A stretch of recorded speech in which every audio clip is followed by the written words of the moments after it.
Alright, so with the same spirit, we want to quickly consider kinetic energy too. We say that mechanical has two, potential and kinetic. Other potential, we have defined the two types, elastic and gravitational. So we want to consider kinetic. What is kinetic energy? Energy possessed by a body in motion. Simple.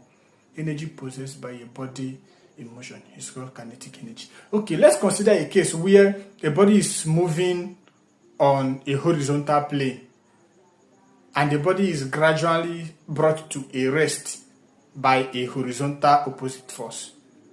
Do you get now? That means that the kinetic energy of this body is equal to the work done against the force. Do you copy? So that means we can say that kinetic energy is equal to work done. And how do we define the formula for work? We say that work is given by Fs, right? In my first video. So that means kinetic energy possessed by the body is equal to what? Work done against the force. I hope we understand. So if this is understood, then we can now remind ourselves that F is equal to ma, right? Good. That means that kinetic energy is given by in place of F, we can put ma. That will now be max. Do we get? Good. At this level, we can remind ourselves, record this formula, right? Good. Now, let's connect this formula to this and see if we can get a formula that will help us. Now, from this thing we see, first of all, we said that the body was brought to rest, meaning it was the speed was reducing until it stopped.